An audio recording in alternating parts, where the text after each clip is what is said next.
Hello दोस्तों, मैं निधि कुमारी आपका स्वागत करती हूँ आपके अपने चैनल शशि जीके में। कैसे आप लोग? आशा करते हैं स्वस्थ एवं अच्छे होंगे और परीक्षा की तैयारी भी सही से कर रहे होंगे। मैं टॉप 25 क्वेश्चन जीके के लेके आई हूँ जो आपके प्रतियोगी परीक्षाओं में सहायक एवं लक्ष्यपूर्ण होंगे। वीडियो अच्छा लगे तो लाइक, कमेंट एवं सब्सक्राइब कर दीजिए। साथ ही दोस्तों में अधिक से अधिक शेयर कर दीजिए। बेल आइकन को ऑल सेट पे डाल दीजिए ताकि नोटिफिकेशन सही समय पे मिल जाए। आज का शशि जीके T20 आज का शशि जीके T25 का क्वेश्चन नंबर 1। निम्न में से कौन सा दर्रा मुंबई एवं पुणे के बीच अवस्थित है? दोस्तों, निम्न में से कौन सा दर्रा मुंबई और पुणे के बीच अवस्थित है? इसका आंसर होगा ऑप्शन बी, भोर घाट। भोर घाट मुंबई और पुणे के बीच अवस्थित है। बढ़ते हैं अगले क्वेश्चन की ओर। Question number 2। भारत का सबसे दक्षिणी बिंदु कौन सा है?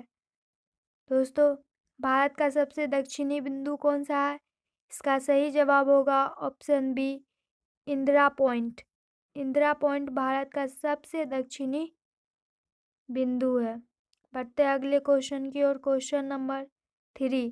दोस्तों, निम्न में से किस नदी का उद्गम वेरीनाग के समाधि शेषनाग झील से होता है? कौन से नदी का उद्गम वेरीनाग के समाधि शेषनाग झील से होता है? दोस्तों, इसका सही जवाब होगा ऑप्शन ए, झेलम। झेलम नदी का उद्गम वेरीनाग के समाधि शेषनाग झील से होता है। बढ़ते अगले क्वेश्चन की ओर। Question number 4। निम्न में से कौन सा झील उत्तराखंड में अवस्थित नहीं है? उत्तराखंड में अवस्थित नहीं है। दोस्तों, इसका सही जवाब होगा ऑप्शन डी, चंद्र। इसका सही जवाब होगा ऑप्शन डी, चंद्रताल झील। चंद्रताल झील। बढ़ते अगले क्वेश्चन की ओर। Question number 5। पृथ्वी पर सबसे ज्यादा कौन सा धातु पाया जाता है? दोस्तों, सबसे ज्यादा कौन सा धातु पाया जाता है? इसका सही जवाब होगा ऑप्शन ए, एल्युमिनियम। एल्युमिनियम सबसे ज़्यादा पाया जाने वाला धातु है पृथ्वी पर। बढ़ते अगले क्वेश्चन की ओर। Question number 6। दाब बढ़ने से द्रव का क्वथनांक पर क्या प्रभाव पड़ता है? दोस्तों, दाब बढ़ने पर द्रव का क्वथनांक पर क्या प्रभाव पड़ता है? इसका सही जवाब होगा ऑप्शन ए, बढ़ेगा। क्वथनांक बढ़ेगा दाब बढ़ने पर। Question number 7। दोस्तों, इलेक्ट्रॉन की तरंग प्रकृति की खोज किसने किया? इसका सही जवाब होगा ऑप्शन सी, डी ब्रोगली ने इलेक्ट्रॉन की तरंग प्रकृति की खोज की। बढ़ते अगले क्वेश्चन की ओर। Question number 8। आवर्त सारणी के अष्टक नियम का सिद्धांत किसने दिया? दोस्तों, आवर्त सारणी में अष्टक का नियम का सिद्धांत किसने दिया? इसका सही जवाब होगा ऑप्शन डी, न्यूलैंड्स ने। बढ़ते अगले क्वेश्चन की ओर। Question number 9। कोशिका के केंद्रक की खोज किसने किया था? कोशिका के केंद्रक की खोज किसने किया था? दोस्तों, इसका सही जवाब होगा ऑप्शन बी, रॉबर्ट ब्राउन ने। बढ़ते अगले क्वेश्चन की ओर। Question number 10। पादप जगत के किस वर्ग को वनस्पति जगत का उभयचर कहा जाता है? इसका सही जवाब होगा option B, bryophyte. Bryophyta. Bryophyta को उभयचर कहा जाता है वनस्पति जगत का। बढ़ते अगले क्वेश्चन की ओर। Question number 11। पपीता का खाने योग्य भाग कौन सा है? पपीता का खाने योग्य भाग कौन सा है? इसका सही जवाब होगा ऑप्शन बी, मध्य फल भित्ति। मध्य फल भित्ति पपीता का खाने योग्य भाग है। बढ़ते अगले क्वेश्चन की ओर। क्वेश्चन नंबर 12, निम्न में से किस वर्ग के जंतु समतापी होते हैं? किस वर्ग के जंतु समतापी होते हैं? इसका सही जवाब होगा ऑप्शन डी, पक्षी वर्ग के जंतु समतापी होते हैं। बढ़ते अगले क्वेश्चन की ओर। क्वेश्चन नंबर 13, निम्न में से किस एंजाइम का स्रावन अग्नाशय से नहीं होता है? इसका सही जवाब होगा ऑप्शन डी, इरेप्सिन। इरेप्सिन का स्रावन अग्नाशय से नहीं होता है। बढ़ते अगले क्वेश्चन की ओर।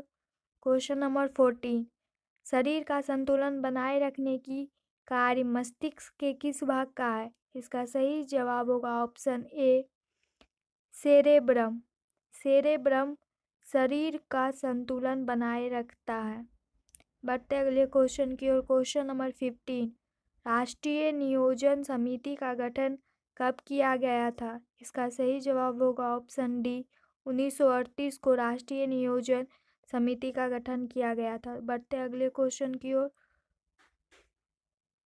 क्वेश्चन नंबर 16, दोस्तों भारतीय रिजर्व बैंक की स्थापना किस आयोग की सिफारिश पर किया गया था?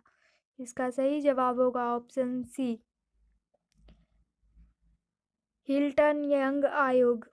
हिल्टन यंग आयोग के द्वारा ही भारतीय रिजर्व बैंक की स्थापना का सिफारिश किया गया था। दोस्तों बढ़ते अगले क्वेश्चन की ओर। क्वेश्चन नंबर 17, क्वेश्चन नंबर 17, भारतीय निम्न में से किस समिति का संबंध प्रतिभूति घोटाला से है? इसका सही जवाब होगा ऑप्शन बी, जानकी रमन समिति। जानकी रमन समिति का संबंध प्रतिभूति घोटाला से है। बढ़ते अगले क्वेश्चन की ओर। क्वेश्चन नंबर 18, निम्न में से प्रेम वाटिका पुस्तक के लेखक कौन है? दोस्तों प्रेम वाटिका पुस्तक के लेखक रसखान है। बढ़ते अगले क्वेश्चन की ओर। क्वेश्चन नंबर 19, दोस्तों अंतर्राष्ट्रीय परमाणु ऊर्जा एजेंसी का मुख्यालय कहाँ पर स्थित है? इसका सही जवाब होगा ऑप्शन ए, वियना में। वियना में अंतर्राष्ट्रीय परमाणु ऊर्जा एजेंसी का मुख्यालय स्थित है। बढ़ते अगले क्वेश्चन की ओर। Question number 20, Ramon Magsaysay award पाने वाले प्रथम भारतीय कौन है? रमन मैग्सेस अवार्ड पाने वाले प्रथम भारतीय कौन है? इसका सही जवाब होगा ऑप्शन डी, आचार्य विनोबा भावे। बढ़ते अगले क्वेश्चन की ओर। क्वेश्चन नंबर 21, निम्न में से यूनाइटेड किंगडम का राष्ट्रीय पशु या पक्षी कौन सा है? इसका सही जवाब होगा option c, robin redbreast. Robin redbreast United Kingdom का राष्ट्रीय पशु या पक्षी है। बढ़ते अगले क्वेश्चन की ओर। क्वेश्चन नंबर 22, निम्न में से विश्व एड्स दिवस किस तिथि को मनाया जाता है? विश्व एड्स दिवस किस तिथि को मनाया जाता है? इसका सही जवाब होगा ऑप्शन ए, 1 दिसंबर। 1 दिसंबर को एड्स दिवस मनाया जाता है। बढ़ते अगले क्वेश्चन की ओर। क्वेश्चन नंबर 23, भाभा परमाणु अनुसंधान केंद्र कहाँ पर स्थित है? भाभा क्वेश्चन नंबर 23, भाभा परमाणु अनुसंधान केंद्र कहाँ पर स्थित है? इसका सही जवाब होगा ऑप्शन बी, ट्राम्बे। ट्राम्बे में स्थित है। बढ़ते अगले क्वेश्चन की ओर। क्वेश्चन नंबर 24, बिस्मिल्लाह खान का संबंध किस वाद्य यंत्र से है? इसका सही जवाब होगा ऑप्शन डी, शहनाई। शहनाई का संबंध बिस्मिल्लाह खान से है। बढ़ते अगले क्वेश्चन की ओर। क्वेश्चन नंबर 25, निम्नलिखित में से किनका समाधि स्थल महाप्रयाण घाट में स्थित है? निम्नलिखित में से किनका समाधि स्थल महाप्रयाण घाट में स्थित है? इसका सही जवाब होगा option a, Rajendra Prasad. Doctor Rajendra Prasad का समाधि महाप्रयाण घाट में स्थित है। तो ये थे आज के हमारे 20वें प्रश्न। तो ये थे आज के हमारे महत्वपूर्ण प्रश्न। वीडियो अच्छा लगे तो लाइक, कमेंट एवं सब्सक्राइब कर दीजिए। साथ ही दोस्तों में अधिक से अधिक शेयर कर दीजिए। बेल आइकन को ऑल सेट पे डाल दीजिए ताकि नोटिफिकेशन सही समय पे मिल जाए। थैंक्स।